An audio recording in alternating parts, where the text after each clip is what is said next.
Hello everyone. आज हम लोग डिस्कस कर रहे हैं कुछ वेक्टर से related problems.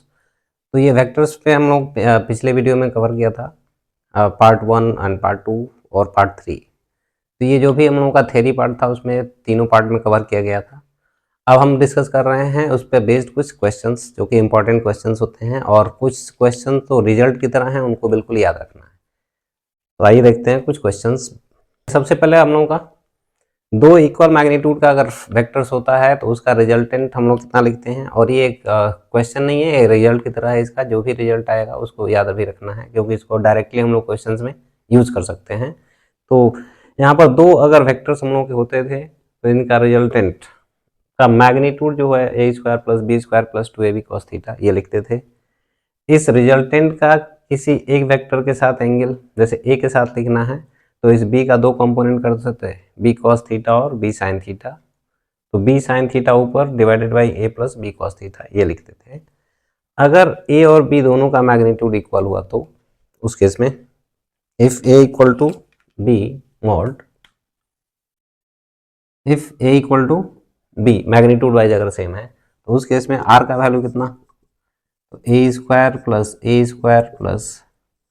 2a square cos of theta.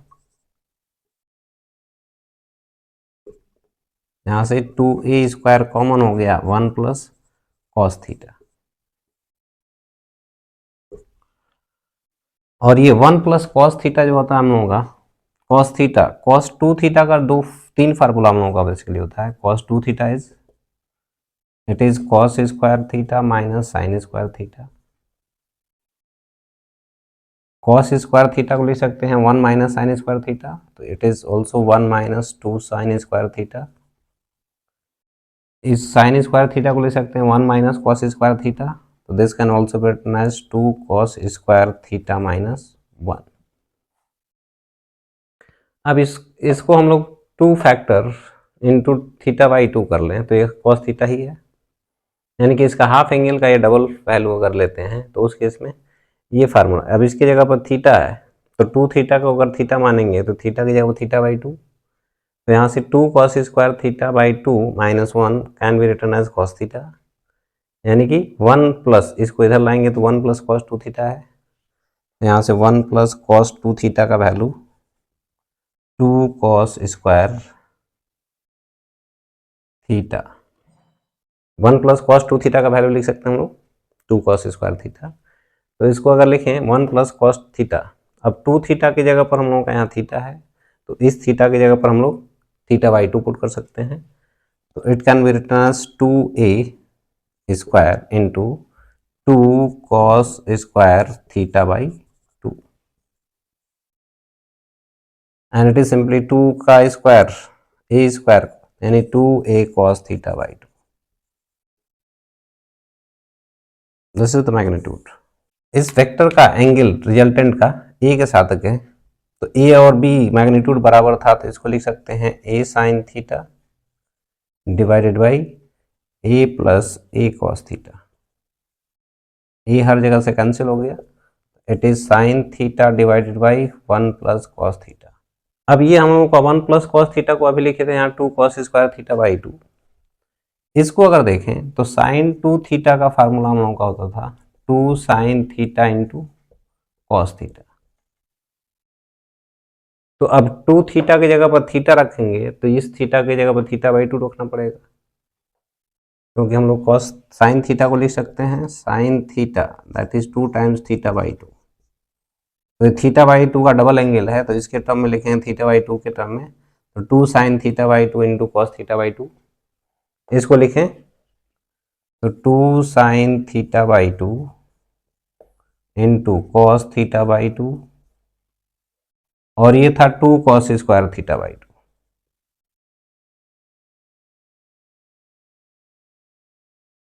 Finally एक कॉस थीटा बाई 2 कैंसिल हो गया, 2 से 2 कैंसिल हो गया, स्क्वायर ये कैंसिल हो गया, तो sine theta by 2 tan theta by 2।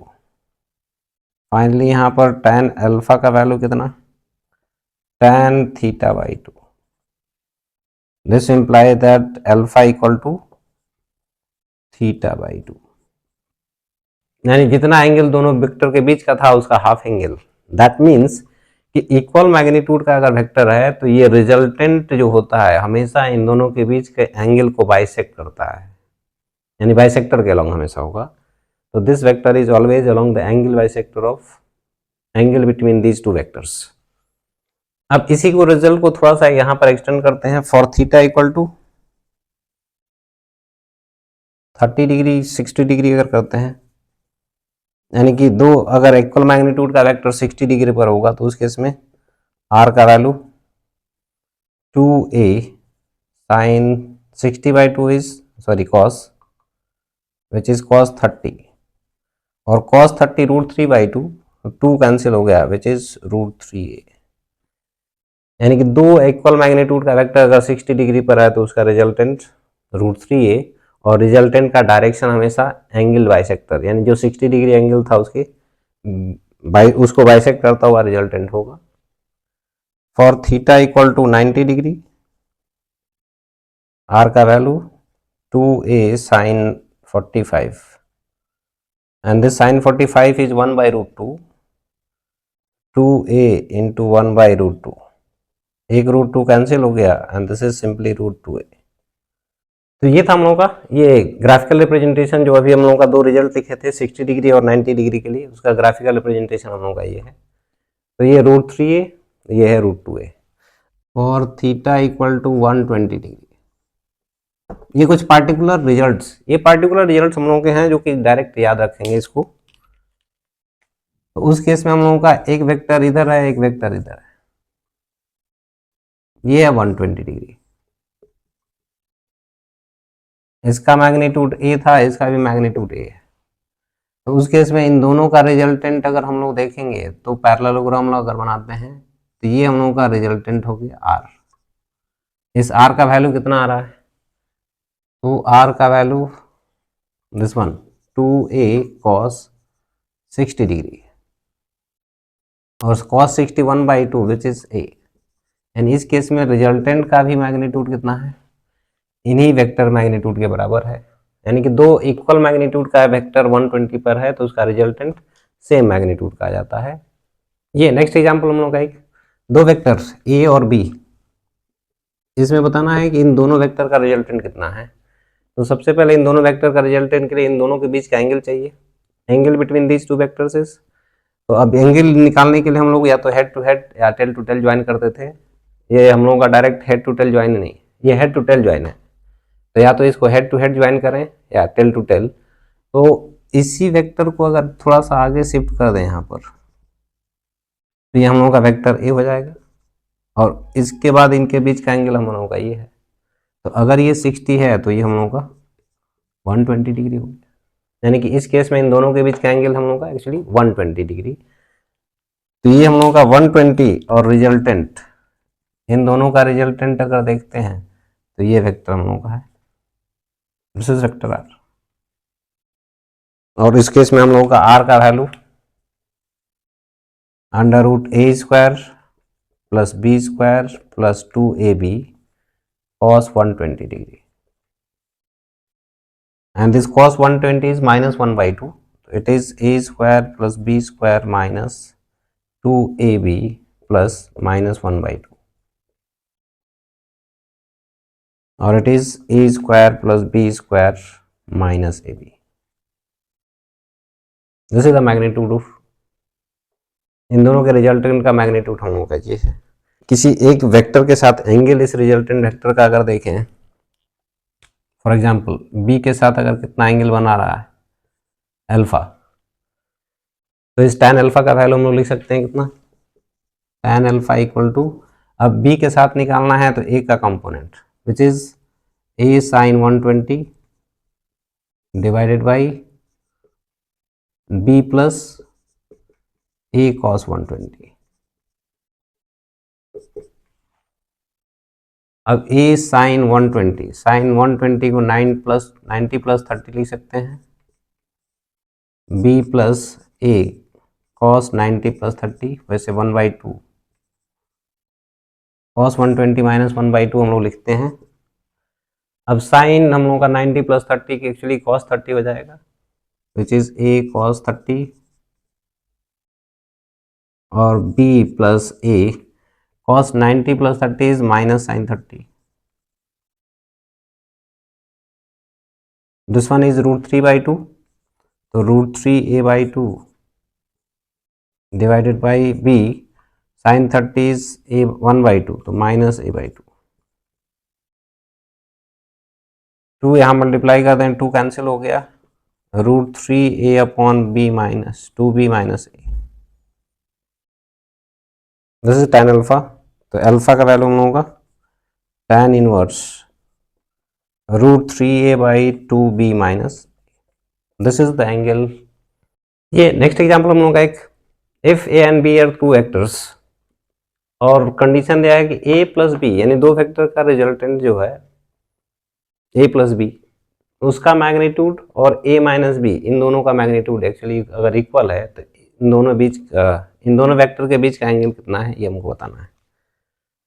तो जैसे a और b, अगर हम लोग कहें कि ये a है और ये है b, तो इन दोनों का रिजल्टेंट हम लोगों का, इन दोनों का रिजल्टेंट तो हम लोग ये पैरेललोग्राम से ऐसे लिख रहे थे. This is a plus B.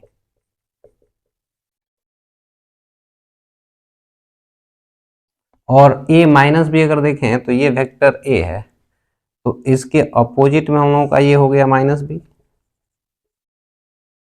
तो इस वेक्टर और इस वेक्टर का रिजल्टेंट अगर देखेंगे तो ये हम लोगों का वेक्टर है.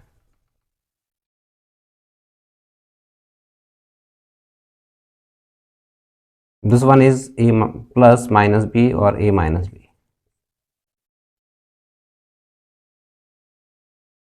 तो ये मैग्नीट्यूड और ये मैग्नीट्यूड अगर बराबर है तो उस केस में इन दोनों के बीच का एंगल कितना था, व्हाट इज दिस एंगल, ये हमको पता है. तो यहाँ पर a मॉड b अगर इक्वल कर देते हैं तो उस केस में a प्लस बी मैग्नीट्यूड का square equal to a minus B magnitude का square, and this is a square plus b square plus 2ab cos of theta. ये एंगल हम लोगों को कितना हो गया 180 माइनस थीटा, यानी a और माइनस b के बीच का एंगल हम लोगों का 180 माइनस थीटा. तो एक्चुअली ये जो वेक्टर था a minus B can be written as a plus minus B vector, यानी इस वेक्टर और इस वेक्टर का जो हम लोगों का रिजल्टेंट है ये. तो इस दोनों के बीच का एंगल कितना है 180 माइनस थीटा. तो ये इसको लिख सकते हैं a square plus B square plus 2ab cos 180 minus theta. This implies that a square plus b square plus 2ab cos theta, a square plus b square plus 2ab, और ये cos 180 minus theta, actually cos 180 minus theta हम लोग क्या होता है minus cos theta. तो ये हम लोग का actually minus cos of theta. भाई cos 180 माइनस थीटा क्या है, ये एंगल हम लोग का सेकंड क्वाड्रेंट में है और सेकंड क्वाड्रेंट में cos निगेटिव होता है, cos निगेटिव और 180 के साथ हम लोगों का चेंज नहीं होता है, तो ये cos ही रह जाएगा लेकिन साइन माइनस हो जाएगा. तो ये हम लोगों का रिजल्टेंट, यानी a माइनस बी का मैग्नीट्यूड का स्क्वायर ये है और a प्लस बी के मैग्नीट्यूड का स्क्वायर ये है. तो ये कैंसिल, इसको चलाते हैं तो 4ab cos theta and this is equal to 0. तो फाइनली यहाँ से हम लोग कह सकते हैं कि cos थीटा का वैल्यू 0, क्योंकि a इंटू बी तो 0 हो नहीं सकता है. That's why theta equal to 90 degree. यानी कि ये पॉसिबल तभी है जब दोनों के बीच का एंगल 90 डिग्री होगा, क्योंकि अगर ये 90 डिग्री होता है तो उस केस में a और ये है b, तो इन दोनों का रिजल्टेंट हम लोग ये लिख सकते हैं, और ये है माइनस बी, तो इन दोनों का रिजल्टेंट हम लोग ये लिख सकते हैं. तो ये और ये दोनों एक्चुअली बराबर होगा तभी या जब हम लोग का 90 डिग्री बनेगा. नेक्स्ट एग्जांपल हम लोग का एक बहुत छोटा सा एग्जांपल है. एक्स और वाई प्लेन में हम लोगों का एक कोई वेक्टर है which is a which is given by I plus root 3j। तो ये x एक्सिस के साथ कितना एंगल बना रहा है और y के साथ कितना बना रहा है, ये हमको फाइंड आउट करना है। तो यहाँ पर हम लोग देख सकते हैं कि यहाँ से परपेंडिकुलर इस पे अगर ड्रॉप करते हैं तो ये लेंथ हम लोगों का कितना है 1 यूनिट, और ये लेंथ कितना है √3, क्योंकि ये y कंपोनेंट और ये x कंपोनेंट। और ये एंगल अगर हम लोगों का सॉल्व करना है तो tan थीटा का value this divided by this which is √3/1, यानी कि tan थीटा इक्वल टू √3, इसका मतलब थीटा का वैल्यू 60 डिग्री। और ये अगर 60 डिग्री हो गया तो उस केस में ये एंगल हम लोगों का 30 डिग्री वाई एक्सिस के साथ। ये नेक्स्ट एग्जांपल, इसमें हम लोगों का कोई 3 डायमेंशनल वेक्टर है, तीनों कंपोनेंट है, एक्स वाई और जेड तीनों कंपोनेंट है। इसमें पूछा गया है कि ये वेक्टर का एक्स वाई प्लेन में इसका कंपोनेंट कितना है, what is the component of this vector in X Y plane. तो एक्चुअली हम लोगों का ये जो वेक्टर मिला है एक्स वाई और जेड तीनों वेक्टर को ऐड करने के बाद मिला है। दैट मीन्स कि हम लोग कह सकते हैं कि यहाँ पर एक्स वाई जेड तीनों वेक्टर, यानी यहाँ से अगर हम लोग परपेंडिकुलर ऐसे ड्रॉप करेंगे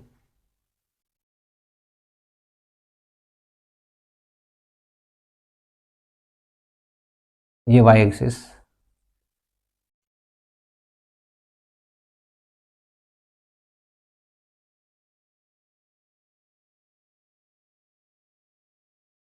तो ये एक्चुअली 90 डिग्री है। जैसे हम लोग का 3 डायमेंशन में कोई हम लोग का ये हॉरिजॉन्टल प्लेन था, अब ये हॉरिजॉन्टल प्लेन है, इधर एक्स वाई जेड ये हम लोग का था, ये 3 एक्सिस है। अब ये 3 एक्सिस हम लोग का है एक्स वाई और जेड, ये और वेक्टर हम लोग का ये, तो ये वेक्टर अगर हम लोग का है कोई आर, तो इसका कंपोनेंट हम लोगों का फाइंड आउट करना है इस एक्स वाई प्लेन में, एक्स और ये वाई है, तो इस प्लेन में हम लोगों का कंपोनेंट, तो यहाँ से परपेंडिकुलर ड्रॉप करेंगे यहाँ पर, तो ये जो हम लोगों का लाइन और ये वाला लाइन एक दूसरे का क्या होगा परपेंडिकुलर होगा, वही दिखाया गया है। यानी एक्स वाई प्लेन में जो लाइन हम लोगों का ये बन रहा था, तो दिस इज परपेंडिकुलर। और ये जो वेक्टर है इसको हम लोग कह सकते हैं कि बेसिकली ये एक्स और वाई कंपोनेंट,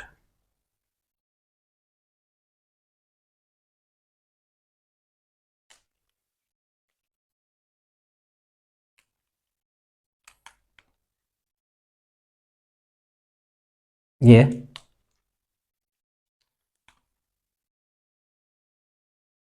है 3i, ये है हम लोगों का 2j, और ये है 3k, this vector sorry 5k। इन्हीं तीनों वेक्टर को जोड़ने से हम लोगों का ये आर वेक्टर मिला था। दैट मीन्स कि एक्स वाई प्लेन में जो हम लोगों का इस वेक्टर का कंपोनेंट है वो हम लोगों का यही कंपोनेंट है, दिस वन। तो इस कंपोनेंट का वैल्यू का मतलब क्या है, इन दोनों वेक्टर को ऐड करने से मिल गया, यानी कि इसका वेक्टर एक्स वाई प्लेन में अगर देखेंगे तो it is 3i plus 2j magnitude. ये आर का कंपोनेंट एक्स वाई प्लेन में, वाई जेड प्लेन में अगर पूछा जाएगा, जैसे ये हम लोग लिखा है वाई जेड प्लेन में अगर इसका कंपोनेंट पूछा गया है तो वाई और ये है जेड, ये सिर्फ दो वैल्यू हम लोग का इसका मैग्नीट्यूड लिखेंगे। और एक्स जेड यानी एक्स और जेड, तो ये फर्स्ट और ये थर्ड, यानी 3i plus 5k is the component of this vector in xz plane. The component of vector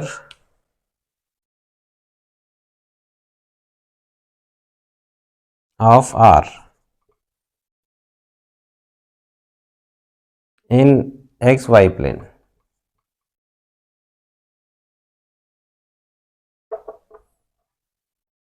equal to 3i plus 2j magnitude, and this is under root 3 square plus 2 square, that is root 13 उसी तरह से component of R in Y Z plane, तो Y और Z ये दो value, that is 2j plus 5k cap mod, और ये हम लोगों का है 4 प्लस 25 दैट इज √29, नहीं 2 का स्क्वायर 4, 25 5 का स्क्वायर और दोनों का 29, and component of R in X Z plane that is 3i plus 5k magnitude, and इसका स्क्वायर और इसका square that is 9 plus 25 which is 34. These are the components of these vector in different planes.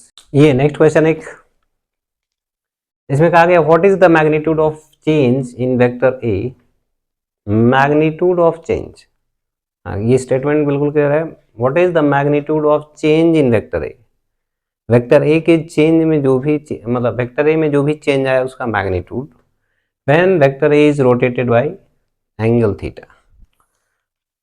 तो इसको देखते हैं हम लोग कि अगर वेक्टर ए हम लोगों का इधर है and this is rotated by angle theta, then it is come to this point, ये final vector, this is the final and this one is initial, तो ये फाइनल वेक्टर होना है और ये इनिशियल था, तो यहाँ से हम लोग ये वेक्टर अगर ऐड कर देते हैं तो यही हम लोगों का चेंज इन वेक्टर ए होगा, यानी कि this vector plus this vector equal to this vector, भाई इनिशियल से फाइनल तक में ये हम लोगों का चेंज है, तो ये जो चेंज आया है इसका मैग्नीट्यूड कितना है। अब एक्चुअली हम लोग ये ए वेक्टर तो है जरूर, ये इसको ए नहीं लिख सकते, लेकिन इसका मैग्नीट्यूड एक्चुअली ए है। इस वेक्टर को अगर रोटेट कर देते हैं तो इसका डायरेक्शन बदल जाएगा, और डायरेक्शन बदल गया तो ये वेक्टर नहीं रहा, this is a different vector, but magnitude ये ए डैश बोल देते हैं इसको, ए एंड ए डैश, लेकिन दोनों का मैग्नीट्यूड कितना है, सेम है वो, तो ये चेंज इन वेक्टर, तो A dash equal to A plus delta A, यानी कि यहां से delta A this minus this, A dash minus A, और इसमें अभी तक दो वेक्टर को सब्ट्रैक्ट कर रहे थे तो उसका रिजल्टेंट का मैग्नीट्यूड कितना लिखे थे अभी, यानी कि डेल्टा ए का जो मैग्नीट्यूड है this one A dash square plus A square minus 2a into A dash cos of theta under root, और एक्चुअली ए डैश और ए डैश का मैग्नीट्यूड दोनों सेम था, तो यहाँ पर चेंज इन वेक्टर जो भी है उसका magnitude A square plus A square that is 2a square 1 minus cos of theta under root, और अभी कॉस थीटा का जो कॉस 2 थीटा का फार्मूला लिखे थे, cos 2 theta is 1 minus 2 sine square theta, तो यहाँ से 2 साइन स्क्वायर थीटा का वैल्यू लिख सकते हैं 1 माइनस कॉस 2 थीटा। अब इस 2 थीटा की जगह पर थीटा रखेंगे तो इसकी जगह पर हम लोगों का थीटा बाई 2 रखना पड़ेगा, तो इसको लिख सकते हैं हम लोग कितना 2 sine square theta by 2 1 minus cos theta की जगह पर, it can be return as 2a square into 2 sine square theta by 2 2a sine theta by, और ये तो फार्मूले से तो हम लोग हो गया, इसी को अगर हम लोग डायरेक्ट देखते हैं, ये वेक्टर था इसको थीटा से रोटेट कर दिया गया, तो ये जो हम लोगों का चेंज है delta A, this is A and this one is a dash, इसका मैग्नीट्यूड चाहिए था, तो अब हम लोग कर सकते हैं कि ये मैग्नीट्यूड और ये मैग्नीट्यूड सेम है, तो दिस इज आइसोसेलेस ट्रायंगल, और आइसोसेलेस ट्रायंगल में अगर हम लोग यहाँ से परपेंडिकुलर इस पे ड्रॉप करेंगे तो ये हम लोगों का हाफ एंगल थीटा बाई और ये नॉर्मल। तो इससे जब भी परपेंडिकुलर ड्रॉप करते हैं अब इस साइड को क्या करता है, बाइसेक्ट कर देता है। तो दिस डिस्टेंस विल बी, अब ये राइट एंगल ट्रायंगल बन गया, इसका मैग्नीट्यूड ए है, तो ये ए और ये थीटा बाई 2, सामने वाला साइड कितना हो गया, ए साइन थीटा बाई 2। और ये ए साइन थीटा बाई 2 अगर है तो ये वाला भी हम लोगों का डिस्टेंस उतना ही है, which is A sign theta by 2, क्योंकि इधर वाला भी एंगल हम लोगों का थीटा बाई 2 है। इसलिए टोटल चेंज इन जो भी वेक्टर है उसका मैग्नीट्यूड आ गया 2a sin थीटा बाई 2। ये नेक्स्ट एग्जांपल हम लोगों का एक, sum of magnitudes of two forces is 16 newton if their resultant is 8 newton and it is perpendicular to the smaller force, then what are the magnitudes of the two forces? भाई दोनों का magnitude का सम दिया हुआ है 16 Newton. तो मान लेते हैं दो फोर्सेज हम लोगों के हैं, ए और बी, दो वेक्टर, क्योंकि फोर्स हम लोगों का वेक्टर क्वांटिटी। तो a प्लस बी हम लोगों का दिया हुआ है कितना, 60। अब कह रहा है कि जो हम लोगों का रिजल्टेंट है, दोनों का रिजल्टेंट, ये एक छोटा फोर्स उसमें से जो भी है उसके परपेंडिकुलर है। तो इन दोनों में से हम लोग कोई भी एक छोटा या बड़ा मान सकते हैं। मान लेते हैं ए छोटा है, तो let us suppose this is a vector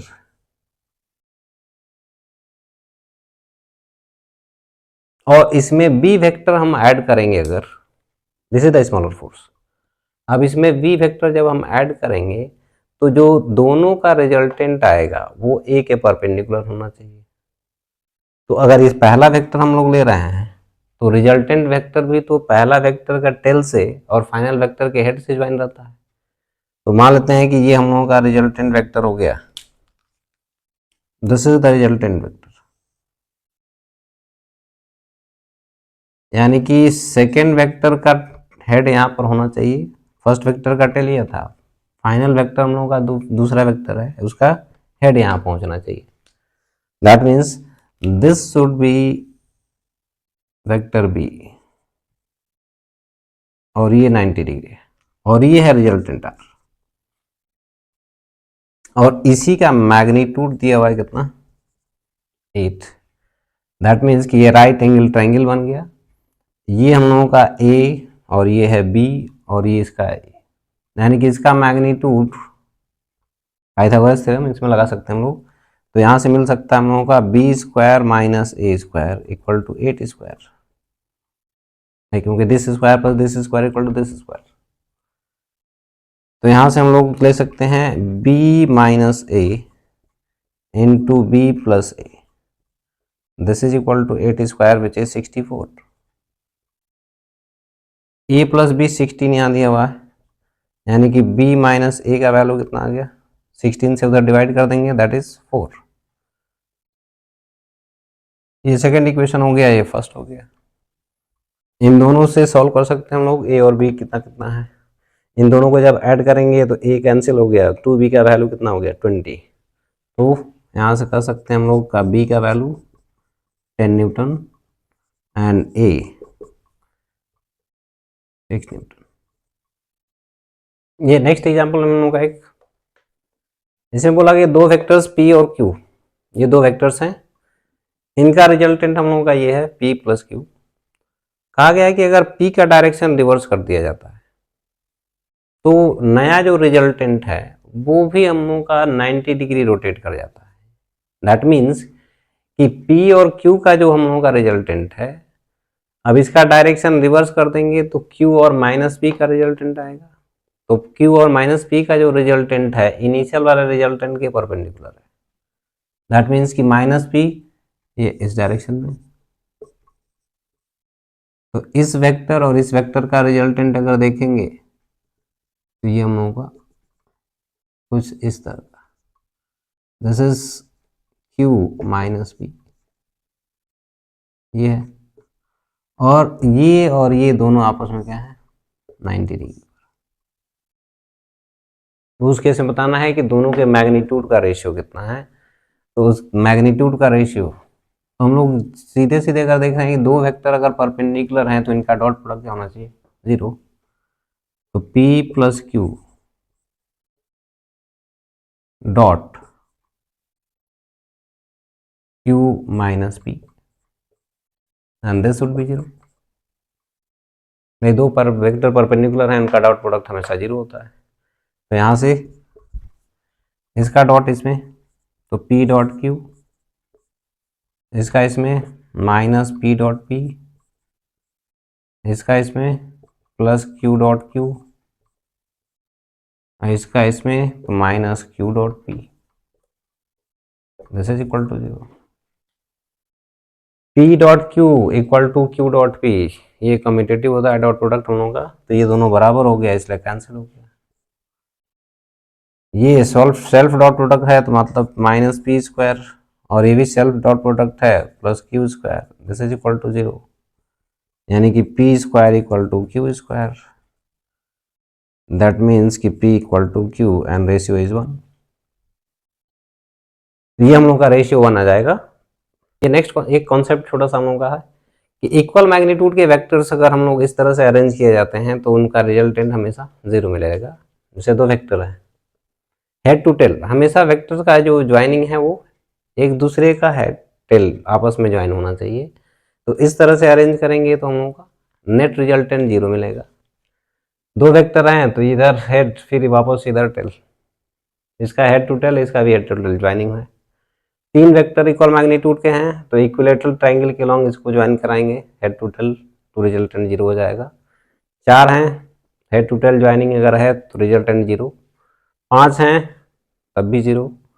6 होंगे, यानी कि n अगर हम लोगों का इक्वल मैग्नीट्यूड के वेक्टर्स को इस तरह से अरेंज किया जाएगा इक्वल मैग्नीट्यूड, तो ये हम लोगों का एक रेगुलर पॉलीगॉन, n साइड का रेगुलर कौन, क्यों n वेक्टर है तो कितना साइड हो गया n, यहाँ 6 है 6 साइड हो गया, 5 है 5 साइड हो गया।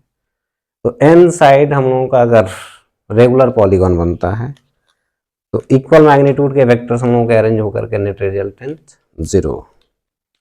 नेक्स्ट थिंग, अब इन वेक्टर्स को कोई जरूरी नहीं कि हमेशा इस तरह से ही हम लोग लिखेंगे। इस वेक्टर को अगर हम लोग, ये वेक्टर जो था वह इसको हम यहाँ शिफ्ट कर देते हैं, इसको ऐसे शिफ्ट करने दिए और इस वाले को यहाँ से इधर बना देते हैं, यानी कि तीन इक्वल मैग्नीट्यूड के वेक्टर्स। तो इन दोनों के बीच का एंगल हम लोगों का ये 60-60 होता है, तो यहाँ पर 120 हो गया, यानी ए और बी के बीच का एंगल 120।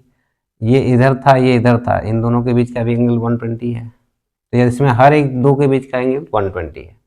तो इसमें अगर तीनों वेक्टर को एक पॉइंट पर भी इस तरह से दिखाएं 120 120 120 पर, तो इन तीनों का रिजल्टेंट 0 होगा। चार फोर्सेज हैं, चारों को हम इस तरह से दिखा दें इक्वल मैग्नीट्यूड के 90 90 90, ये चारों का रिजल्टेंट 0 होगा। इन पांच वेक्टर्स को यहाँ 5 डायरेक्शन में दिखाया जाए, इक्वल मैग्नीट्यूड के हैं, तो इन सब का भी रिजल्टेंट 0, और यहाँ पर सबके बीच का एंगल हम लोगों का इक्वल होना चाहिए, एंड दिस इज 72 डिग्री। यहाँ पर 6 वेक्टर थे, ये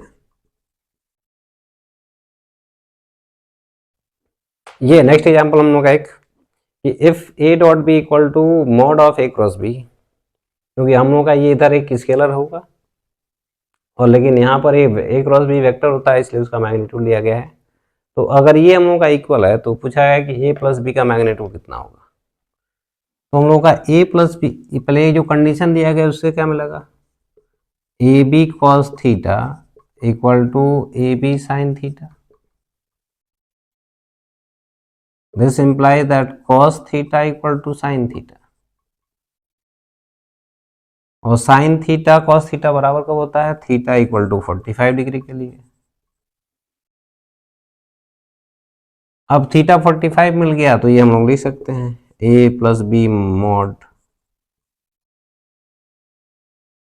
विच is a square plus B square plus 2ab cos theta which is 45 degree.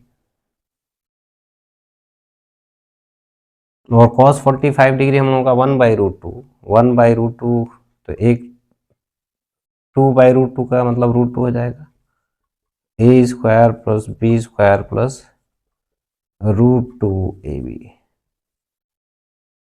ये एक नेक्स्ट क्वेश्चन हम लोग का एक देखिए, दो वेक्टर ए और बी दो वेक्टर दिया हुआ था इसके बीच में, और पूछा गया है कि इन दोनों के बीच का जो एंगल बाइसेक्टर होगा, तो इस एंगल के बाइसेक्टर के लॉन्ग में यूनिट वेक्टर चाहिए। और अभी हमने कहा था कि दो वेक्टर इक्वल मैग्नीट्यूड के अगर होते हैं तो उनका रिजल्टेंट हमेशा एंगल बाइसेक्टर के लॉन्ग आता है। तो हम लोग क्या करते हैं कि इसमें यूनिट वेक्टर इधर विच इज ए कैप, इस वेक्टर का, और इस वेक्टर का यूनिट वेक्टर इसी डायरेक्शन में होगा विच इज बी कैप। तो इस वेक्टर का यूनिट वेक्टर और इस वेक्टर का यूनिट वेक्टर जब रिजल्टेंट इनका निकालेंगे तो ये हमेशा हम लोगों का बाइसेक्टर के लॉन्ग आएगा, दिस एंगल, और दिस एंगल इज θ/2, और ये एंगल हम लोगों को कितना था, थीटा। तो ये जो वेक्टर दिख रहा है, this vector is along the angle bisector, और ये वेक्टर कौन सा हुआ, तो इन दोनों का रिजल्टेंट है which is A cap plus B cap. अब इस डायरेक्शन में यूनिट वेक्टर चाहिए, तो ये जो वेक्टर आया है इसके मैग्नीट्यूड से ही डिवाइड कर दें इसमें, तो हम लोगों को इस डायरेक्शन में यूनिट वेक्टर मिल जाएगा। तो unit vector along this angle bisector can be written as a cap plus B cap divided by a cap plus B cap mod, ये हुआ। This is the unit vector along angle bisector.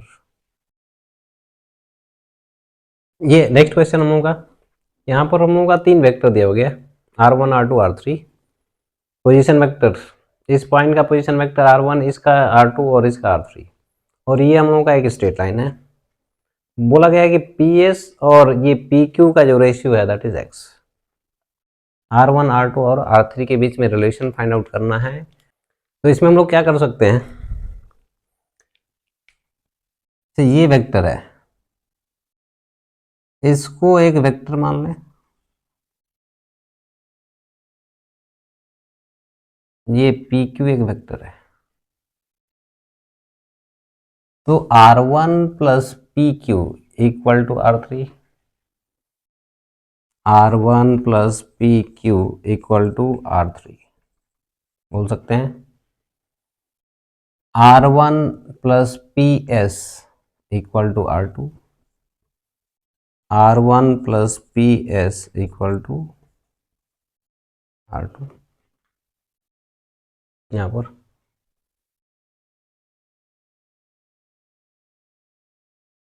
PS का value हम लोगों का, ये जो PS equal to x times PQ, मतलब हम लोग कह सकते हैं कि PS का वैल्यू है x times PQ, r1 plus x times PQ, x is a factor,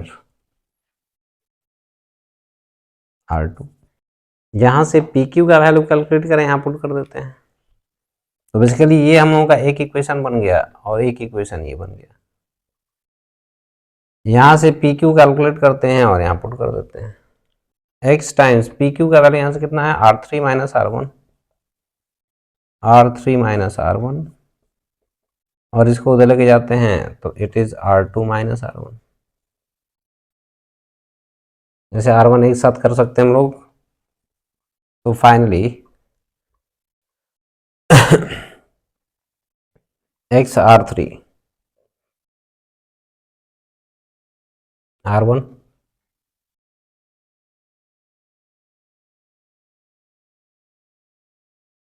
इस r1 को इधर लेके आएंगे तो this r2 is written as x r3 plus 1 minus x into r1। This is the relation between r1 r2 and r3